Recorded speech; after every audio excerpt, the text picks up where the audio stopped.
आओ टैली सीखे कि इस अध्याय में हम लोग आज जानेंगे कि अकाउंट क्या है, व्यापार क्या है और उससे रिलेटेड शब्द बनाएंगे। हम टैली का एक सीरीज लेके आए हैं, टैली नो प्रॉब्लम। आप टैली सीखेंगे तो आपको अकाउंट से रिलेटेड सारा काम आएगा।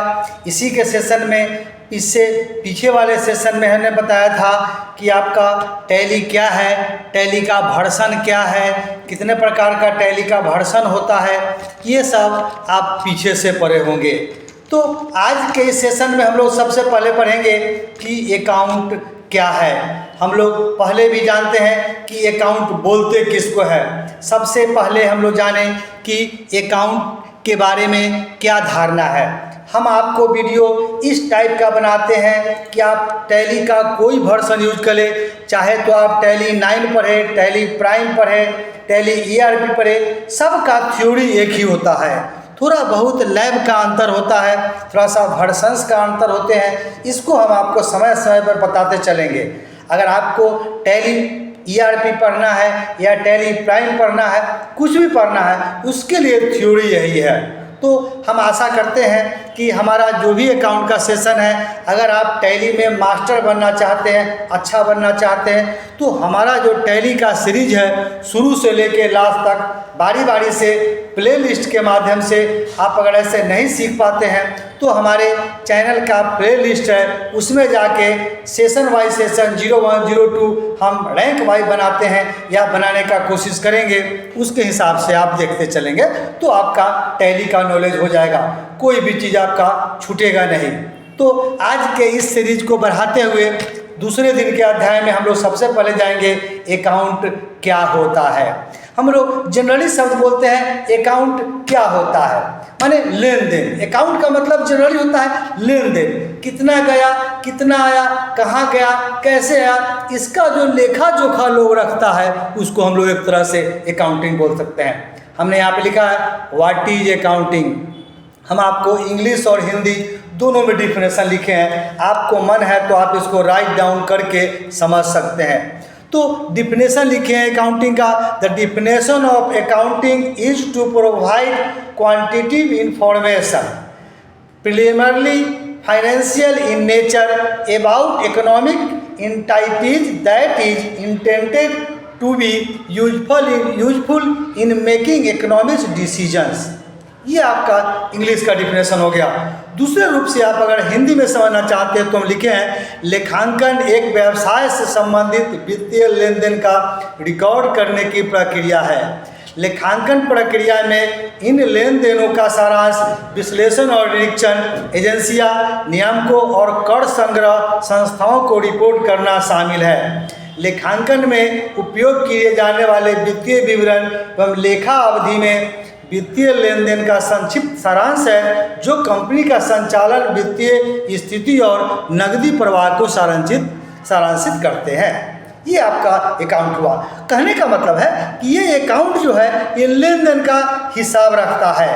ये आपका एक कंपनी से दूसरे कंपनी को संचालन, वित्तीय स्थिति, नकदी, कितना पैसा आया, कितना गया, वित्तीय लेन देन कहिए, ये सारा का हिसाब रखता है।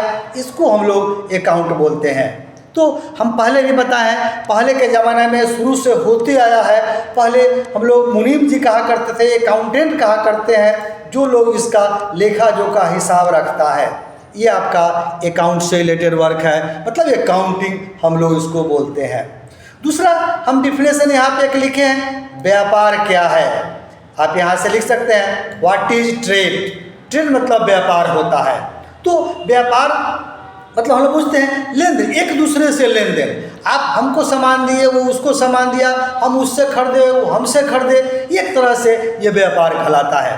तो व्यापार का डिफिनेशन हम लिखे हैं, its simple terms trade is basically an exchange voluntary in nature between two party in requirement of each others resources that's goods and service. वही बात, हम इसको आप दूसरे रूप में आप हिंदी में समझिए। व्यापार एक मौलिक अवधारणा है, आर्थिक अवधारणा है, जिससे वस्तुओं और सेवाओं की खरीद और बिक्री शामिल है, जिसमें खरीदार द्वारा विक्रेताओं को मुआवजा दिया जाता है या पार्टियों के बीच वस्तुओं या सेवाओं का आदान प्रदान होता है, उत्पादक उपभोक्ता अर्थव्यवस्था में व्यापार हो सकता है।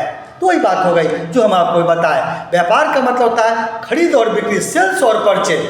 खरीद और सेल्स और परचेज आप बोल सकते हैं कि एक दूसरे से खरीद और बिक्री किया जाता है, उसको हम लोग व्यापार कहते हैं, मतलब ट्रेड कहते हैं। तो ये आपका व्यापार होता है। कोई भी चीज़, कोई भी वस्तु किसी कंपनी से, किसी सामान से, किसी दुकानदार से कोई भी चीज़ खरीद और बिक्री हम लोग करते हैं, इसको हम लोग व्यापार बोलते हैं। तो चलिए, ये व्यापार तो हो गया। अब व्यापार जो हम लोग यूज करेंगे उसमें कुछ बेसिक अकाउंटिंग टर्म शब्द आते हैं। हम जब कोई बिजनेस स्टार्ट करते हैं तो हमको जनरली भाषा में हर एक शब्द का अलग अलग अर्थ होता है। अकाउंटिंग के भाषा में कुछ और भाषा का अर्थ होता है, उसको भी हम लोग समझते चलेंगे। तो अकाउंट पढ़ने से पहले, जानने से पहले हम लोग बेसिक अकाउंटिंग टर्म सब जानेंगे कि इस टर्म्स का यूज क्या है, हम लोग इसको कैसे अकाउंट के भाषा में समझेंगे। आपको इंग्लिश और हिंदी में दोनों में हम लिखे हैं, आपको समझाने की कोशिश करेंगे। बेसिक अकाउंटिंग टर्म्स, आधारभूत लेखांकन शब्द इसका हिंदी होता है। हम लिखे हैं यहाँ पे, आपको बारी बारी से हम अकाउंट्स का ये सब टर्म समझाएंगे। तो सबसे पहले आप बताएं यहाँ पे ट्रांजैक्शन, लेन देन।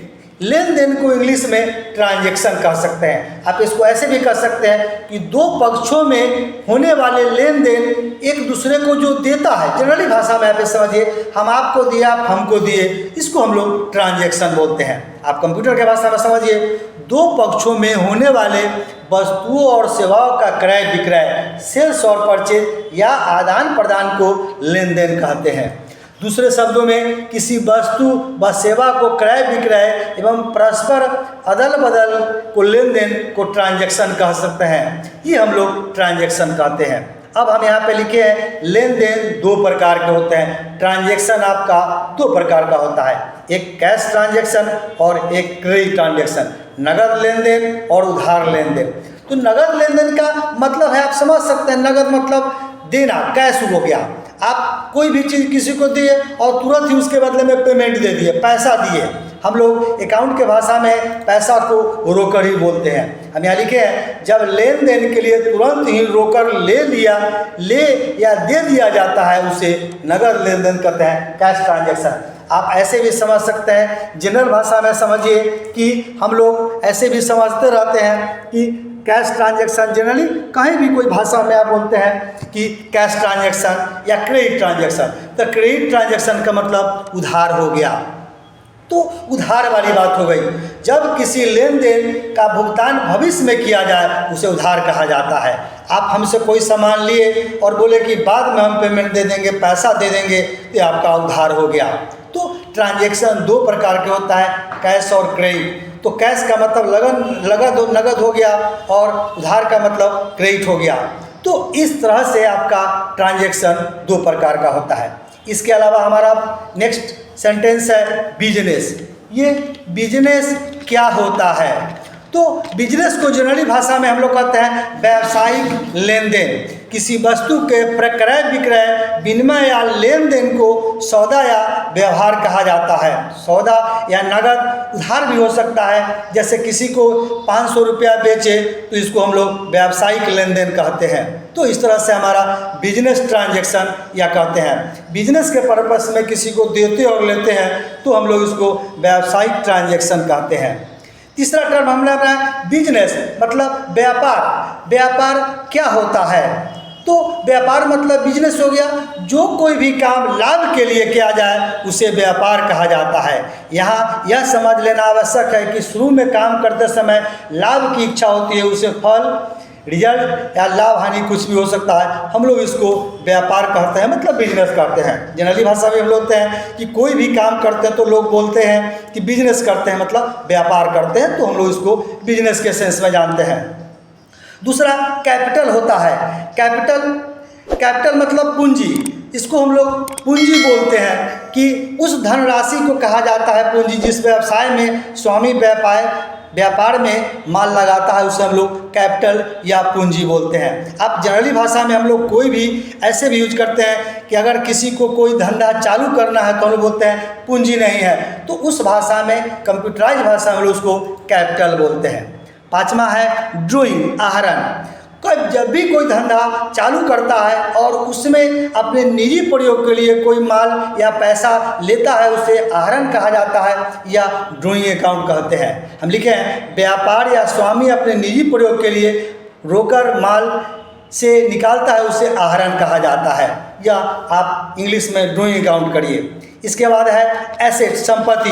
हमने यहाँ पे बताया है कि संपत्ति क्या होता है। संपत्ति मतलब एसेट, उसको इंग्लिश में हम लोग एसेट बोलते हैं। संपत्ति के अंतर्गत वैसे सब वस्तु शामिल होता है जो अस्थायी या अस्थायी स्वरूप से व्यापार को चलाने में सहायता करते हैं, जैसे भूमि, भवन, मशीन, रोकर इत्यादि।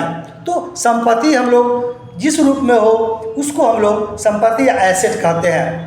हम लिखे हैं व्यापार की प्रत्येक वस्तु जिन व्यापारी पर व्यापार का स्वामित्व होता है संपत्तियां कहलाती है।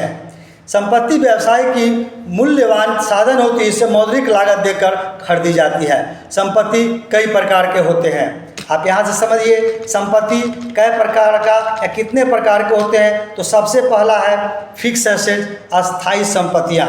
अस्थायी संपत्ति से आशय से उन संपत्तियों से है जो व्यवसाय दीर्घ काल तक रखी जाती है, जो पुनः बिक्री के लिए नहीं है। उदाहरण के लिए भूमि, भवन, मशीन, उपकरण, ये आपका फिक्स एसेट संपत्ति होता है। जो जैसे साइकिल, मोटरसाइकिल, भवन, बिल्डिंग, ये सब हमारा फिक्स एसेट अस्थायी संपत्ति होता है।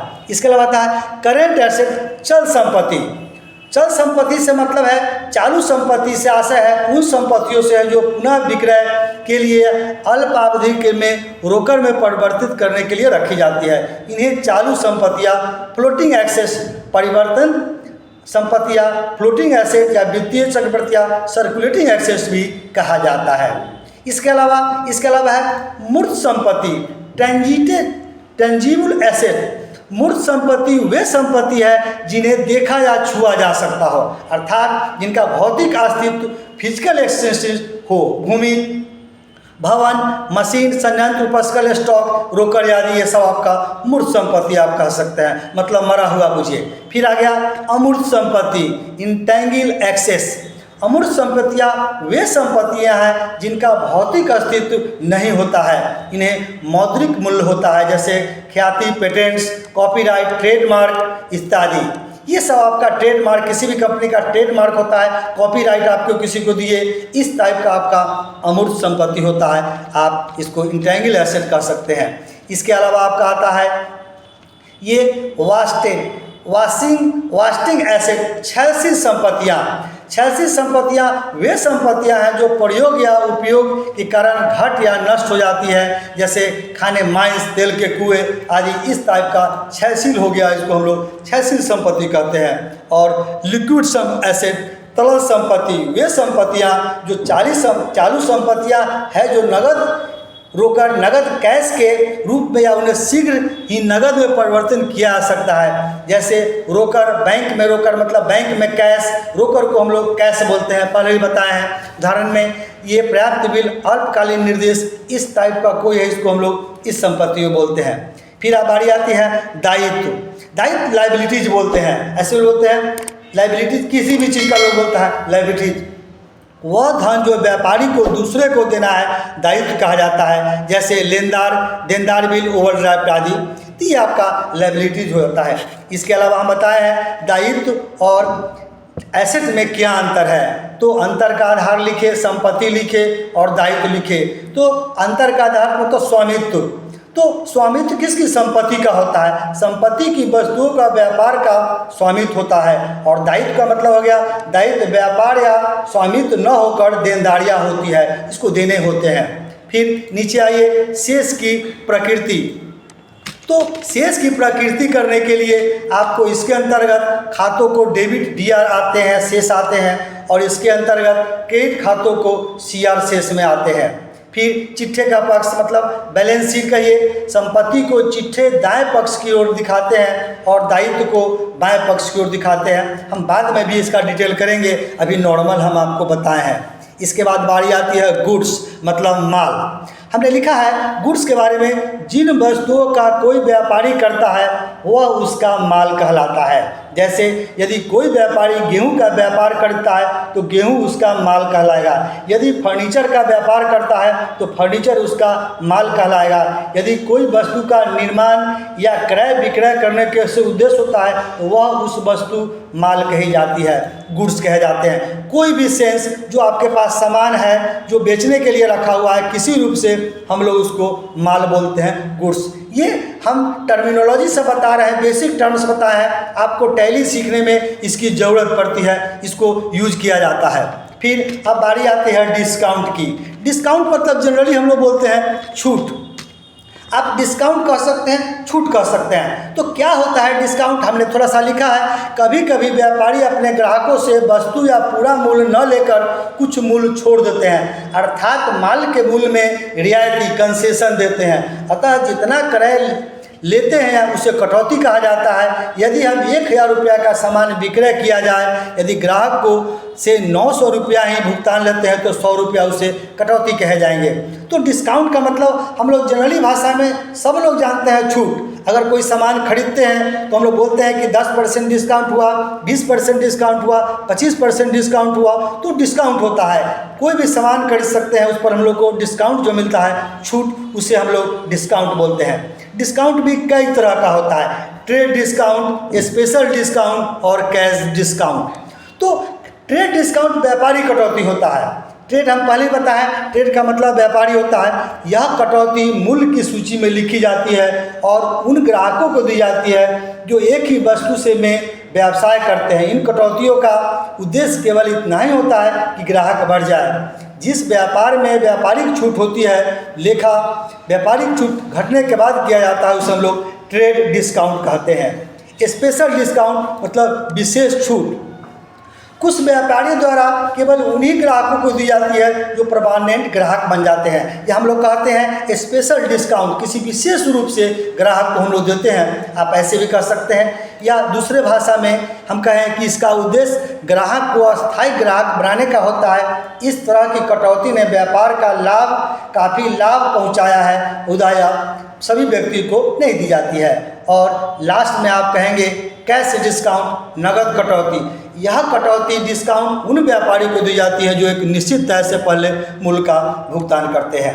हम लोग कैश डिस्काउंट को ऐसे भी समझ सकते हैं कि वैसा डिस्काउंट जिसमें आप, सिंपल सी बात है, आप मॉल में जाते हैं, किसी जगह पे जाते हैं, कहीं पे ऑफर दिया जाता है कि एट ए टाइम अगर आप इतना अमाउंट करते हैं, इस टाइप का करते हैं तो हम आपको ये डिस्काउंट देंगे, तो आपका ये कैश डिस्काउंट कहलाता है। इसके अलावा अब नेक्स्ट में आइए हम लोग के पास अकाउंट, माने खाता क्या होता है। तो अकाउंट क्या बोलते हैं, हम पहले बताए हैं अकाउंट क्या है। तो अकाउंट का मतलब हुआ खाता।